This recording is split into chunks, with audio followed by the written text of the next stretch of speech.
It's the moment most of you have been waiting for, apparently. We're going to talk about pro wrestling. Yeah, we are. Um, and that's going to be kind of your moment of disappointment, actually, because I don't know if you've noticed, but I am like the wrong person to ask about that. So over the years, I've made comments about BG East and PWP and all these like UCW and all those as not demonstrating the best quality wrestling, and I will extend that to the WWE, and I haven't watched any uh, luchador wrestling, so I don't, and I know that all these styles are theater. And I say theater rather than saying fake because I think that when people emphasize that it's fake, that's kind of, in a way, yucking somebody else's yum. And I really don't want to do that here. But it is theater, right? And so the reason why I don't cover pro wrestling techniques is because, as far as wrestling goes, they aren't really techniques which work. They require a certain level of cooperation from your partner in order to create the show. And I think what I can say is that when I've watched pro wrestling matches, I feel like I never actually see any technical escapes from anything, right? And the one that I will make fun of, because I think that nobody ever should do this ever again, is when somebody gets somebody in a rear naked choke, and the person who's in the choke goes like this, right? And they fan out. And the thing about that, to me, is that's just bad theater, right? Because if I came up to somebody that knows absolutely nothing about fighting on the street and I start choking them, that is not going to be anywhere close to what their natural reaction is going to be, let alone a trained wrestler, a pro wrestler, right? So I will make fun of that little bit because it goes into my next point, is that I think that the level of pro wrestling can actually be elevated by the study of, and again, I don't want to use the word legitimate, but more competitive styles of wrestling, such as folk style, freestyle, Greco-Roman, judo, Brazilian jiu-jitsu. Because when we actually study those styles, then we have more information which we can sell to the audience, right? So I would say that if I were to change anything about pro wrestling, it would be that I would want to see more people using the influence of those styles, and then figuring out ways of making them bigger. Because when we do folk style, freestyle, Greco-Roman, Brazilian Jiu-Jitsu, what you're going to see a lot of times is that the matches are actually relatively boring to watch.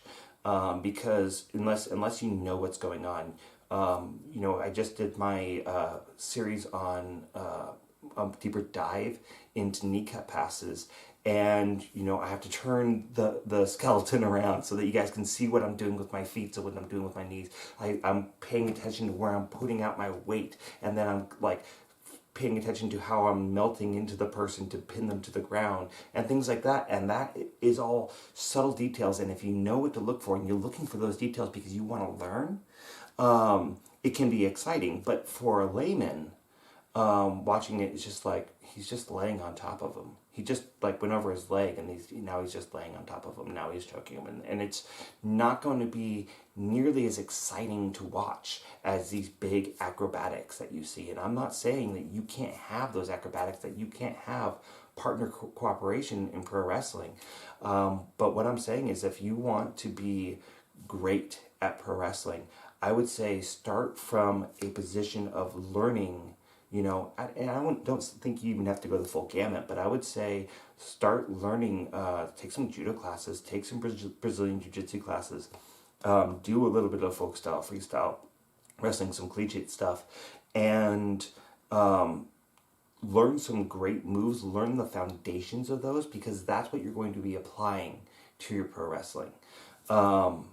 And from there, you can look and you watch a lot of pro wrestling and you say, okay, I like how they did that. I like how they did this. And also, you start to understand the mechanics of how things work. So you can look through the videos that I've uploaded. There's one that's called A Backdoor Escape from the Mount.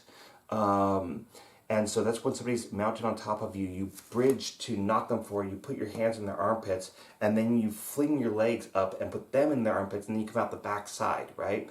And if you get really good at that, you can actually hit a camel clutch from there, which is a pro move. And that is an actual legitimate way of getting into it. But when you look at people in a pro match, like people will start off just holding on to somebody's legs and like they just opened up the guard and they're just standing there. And then they'll try to step over somebody and then they'll put them in that camel clutch position. But if the person being moved puts their arms out, it's going to be very, very hard to roll them into that position, right? So having the knowledge base of the mechanics of wrestling and grappling in a legitimate space allows you to be able to say, well, actually, I can make this so this would actually work, and so that nobody is taken out of the illusion. I'll call it, as magicians call it, flashing, right? So flashing is in magic, like if you're doing a cups and balls routine, the way that this is usually done is that you usually can't tell that there's a ball almost always in one of the hands at any given time. They might be showing you a ball over here, and then they pick up a cup you see that cup is empty. Maybe they picked up that cup, took the ball that was out of there, and as they set it down, that ball that was in this hand is now under that cup, and they set it down. If your audience sees you because you turned your hand too far this way, and they see that you had that ball, and as you're sitting down in that cup, then the illusion is lost. Right? You want people questioning where the ball came from. The same thing can happen, I think, in the theater of pro wrestling, where if a movement is just technically not possible, then people get taken out of that illusion. Now, I'm going to put a caveat onto that. There was a video I saw a little while ago where there was just such extreme hyperbole, and you see that in WWE as well, where the owner of the WWE gets trapped in somebody's butthole, is made to rim them, and he's in there going, right? In this other case, there was this one where these two Asian guys were doing pro wrestling, and one of them grabbed the other guy by the genitals, and they're sitting there and they're muscling, and you have no idea what's going on there. And then the guy who's standing, the one who's not having his balls grabbed, but the guy who's standing, throws the other guy with his penis. And obviously that's not something that could possibly happen, but it's so ridiculously absurd that you can sell it that way. So, my point still stands that the mechanics of wrestling are the place that I would always start when it comes to learning how to do pro wrestling.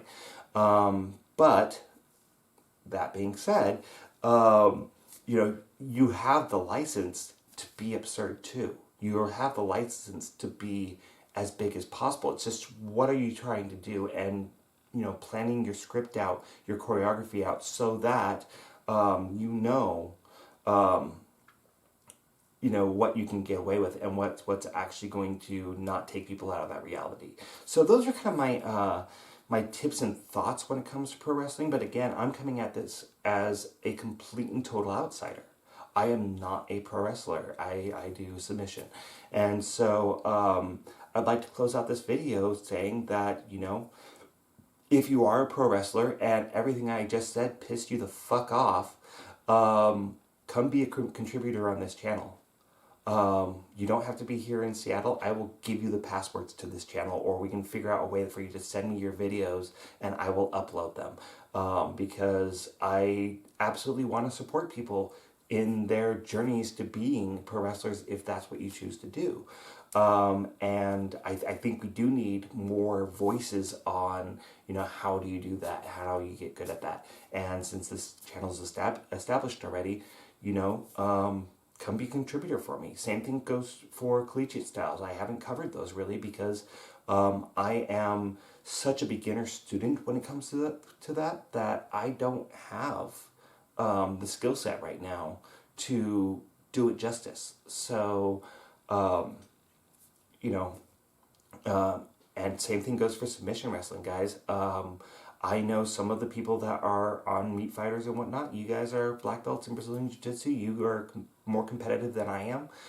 You're not laid up with a knee injury, so reach out. I will put anybody on this channel that wants to be on this channel that is interested in growing wrestling education. So thank you guys for watching. I hope this was helpful or insightful or pissed you off into the point that you want to do some action here, okay? I welcome any rebuttal, and yeah, be safe and have fun, okay? Because that's really what we're here for. You guys have a good one. I'll talk to you soon. Bye.